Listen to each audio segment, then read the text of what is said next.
Bonjour à tous, je suis Jules O'Grills et aujourd'hui c'est une grande aventure qui m'attend. Comme vous le savez, j'ai fait le tour du monde et j'ai mis ma vie en danger à maintes et maintes reprises pour vous amener au plus près des bêtes sauvages. Mais la bête que je vais vous montrer aujourd'hui est certainement la plus dangereuse de toutes. Je me suis rendu en région parisienne, l'un des lieux les plus inhospitaliers de la planète afin d'y rencontrer une créature extraordinaire, le jeune cadre dynamique.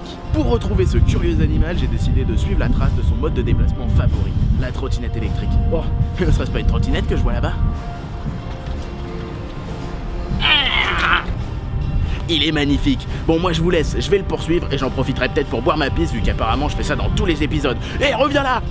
Hello à tous et bienvenue dans cette nouvelle vidéo. Aujourd'hui, vous l'avez peut-être compris, on va parler de la nouvelle mode des trottinettes électriques dans nos rues. En réalité, le retour à la mode de la trottinette dans les grandes villes, ça fait déjà quelques années. Premièrement parce que l'engin s'est modernisé. C'est fini le temps de la bonne vieille patinette avec une planche de fer, un guidon bancal et deux roues qui soupirent. Désormais, on dispose de trottinettes qui supportent tous les poids, tous les terrains, avec une maniabilité sans faille, une prise en main agréable, une planche confortable et pas toute étroite. Et maintenant, tout comme pour le vélo, le marché est abreuvé de trottinettes électriques, alors n'attendez plus et patinez sans effort. Ce qui découle de la modernisation du produit, c'est que la cible s'est élargie. Quand Julien utilisait le terme patinette, ça rappelle un temps révolu, un terme utilisé par nos parents pour désigner cet engin du diable qui traînait toujours au beau milieu du couloir d'entrée et qui raye le parquet. Arthur, pas dans la maison! Et bien tout ça, c'est terminé. Je sais pas vous, mais moi ça fait déjà un moment que je vois des adultes sur des trottinettes. L'engin n'est plus adapté uniquement aux enfants, on en trouve de toute taille. Aussi, le confort et l'efficacité des produits actuels attirent ce nouveau public. C'est vrai que j'ai immédiatement en tête l'image d'un jeune cadre branché qui prend sa trottinette du futur pour déposer son gosse à l'école avant de partir bosser,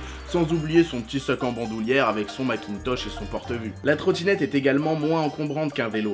On peut même les plier et replier, ça prend très peu de place et puis, bien que ça ne soit pas autorisé, ça permet de rouler sur le trottoir. C'est préférable quand on a un enfant dessus avec soi. On peut en tout cas passer facilement du trottoir à la route selon la circulation. Tout ça pour dire que la trottinette était déjà implantée dans le quotidien des 18-35 voire 40 ans. Il ne manquait plus qu'à ouvrir un service qui les rendrait accessibles à tous et en permanence. C'est ainsi qu'au réveil du vendredi 22 juin 2018, les Parisiens des 1er et 6e arrondissements ont pu découvrir des trottinettes électriques en libre accès sur les trottoirs. La société américaine Lim... Hey, oui, pendant toute cette vidéo, on va dire Lim alors que le nom de cette entreprise se prononce Lime.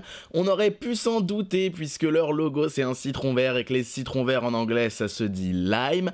Mais bon, vous savez... Quand on est con, on est con.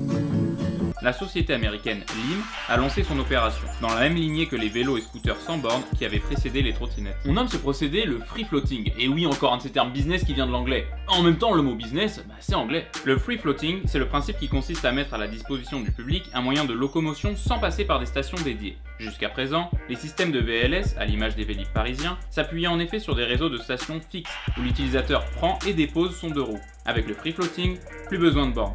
Les vélos disponibles sont géolocalisés par smartphone par le client. Le téléphone sert également à verrouiller et déverrouiller le cycle, qui peut ensuite être laissé à peu près n'importe où sur la chaussée. Depuis juin, le système a été étendu à tout Paris. Les consommateurs doivent être contents du coup. Je vous propose qu'on aille en rencontrer un dans les rues de la capitale. Ça va vite, hein. Pour le porte-monnaie et les kilomètres-heure, ça va vite, faut faire gaffe. Un système efficace, mais une question subsiste.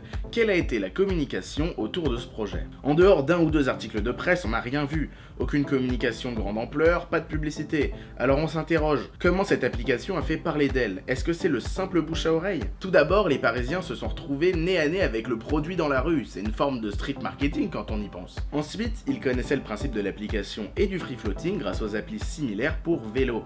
Les Franciliens étaient donc déjà coutumiers de cette pratique, ils n'ont pas eu besoin de passer par la case apprentissage et éducation. Ils étaient formés et prêts à utiliser le produit. Un produit dont ils avaient besoin, on en a expliqué les raisons tout à l'heure, mais la trottinette, ça a la cote.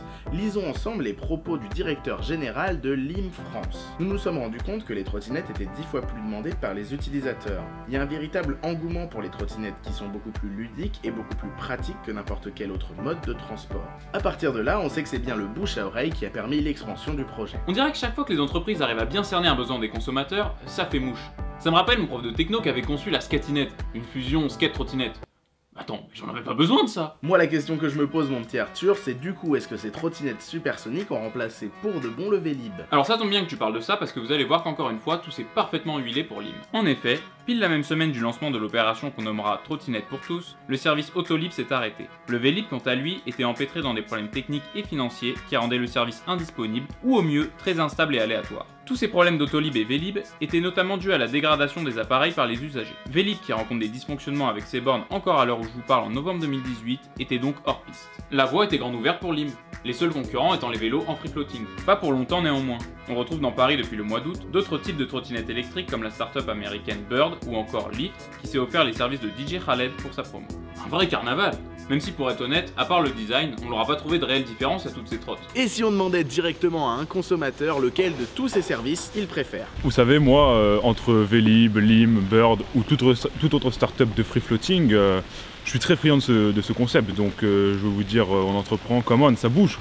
Moi, la question que je me pose à mon tour, c'est est-ce qu'on en trouve que dans Paris, ou bien l'invasion a touché d'autres villes de France? Oui, c'est vrai qu'on a beaucoup parlé de Paris, mais c'est parce que le projet est très récent et c'est là qu'il a été lancé. Néanmoins, grâce à son succès, le service s'est très vite ouvert à d'autres villes que la capitale. Sachez que si vous résidez à Bordeaux ou Lyon, les trottinettes Lim sont présentes chez vous depuis fin septembre.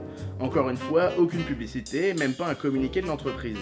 On compte toujours sur le bouche à oreille créé par la surprise et la curiosité des citadins. Si vous êtes de Toulouse, vous avez peut-être également aperçu ces drôles d'engin le temps d'un week-end à la mi-octobre. Alors zéro communication, c'est pas tout à fait exact, hein. Le 31 octobre, Lim a subitement suspendu temporairement son service à Bordeaux. Certains parlent justement d'un coup de com' pour faire du buzz et créer l'attente. D'autres parlent de pression de la mairie. Beaucoup se plaignent des nombreux appareils en free floating laissés n'importe où sur la chaussée, ça gênerait l'espace public. Toujours est-il que nous, on est à Paris. Alors allons demander directement à un Parisien ce qu'il en pense. Dans les rues de Paris, quand c'est lisse, quand le sol est lisse, c'est parfait. Mais quand il y a des petits pavés et que ça tremble, là c'est horrible, on peut plus en faire. C'est maintenant l'heure des résultats. Et voici les chiffres après le premier mois de lancement selon un article du Parisien. Un peu plus d'un mois après son lancement à Paris, l'entreprise américaine de location de trottinettes électriques en libre service affirme avoir franchi le cap des 100 000 courses réalisées, pour une distance totale parcourue de 240 000 km, soit 6 fois le tour de la Terre. Lim prétend également que ces 100 000 courses ont déjà permis d'économiser 51 kg de CO2 à Paris. Impossible de contester le succès. Pour ceux qui seraient intéressés et ne seraient pas encore lancés, sachez à titre informatif que c'est vraiment accessible à tous, même au niveau du prix. Le tarif est de 1 € par course de base, plus 15 centimes par minute. Ça paraît très attractif en dehors du cimetière de trottinettes sur la voie publique. Est-ce qu'il y a d'autres freins au projet, Arthur? Alors oui, moi par exemple, ma mère déteste. Elle dit « Oh j'en peux plus de ces trucs, ça fonce à toute allure sur le trottoir et ça fait aucun bruit. J'ai failli m'en manger un devant le Louvre. » Utilisateurs de trottinettes électriques, faites attention à nos mamans. On peut aussi se poser des questions sur la pérennité du projet. À l'instar des concepts comme Vélib, on parle déjà de trottinettes abîmées, volées, détériorées, voire portées disparues au fond de la Seine, du canal Saint-Martin ou même sur des toits. Ça représente un énorme coût et creuse le déficit de l'entreprise tout ça. Moi-même, il y a quelques années, quand j'étais lycéen et sans un sou, j'avais trouvé un Vélib arraché et volé. Je l'avais gardé quelques semaines pour mon utilisation personnelle, jusqu'à me le faire voler à mon tour. Au voleur, attrapez-le! Tout ça pour dire que le plus grand frein, c'est avant tout notre incivilité et la façon dont on traite et interagit avec les appareils à notre disposition et les gens autour de nous. La conclusion, c'est qu'on est de vrais sauvages. Mais ça, vous le saviez déjà.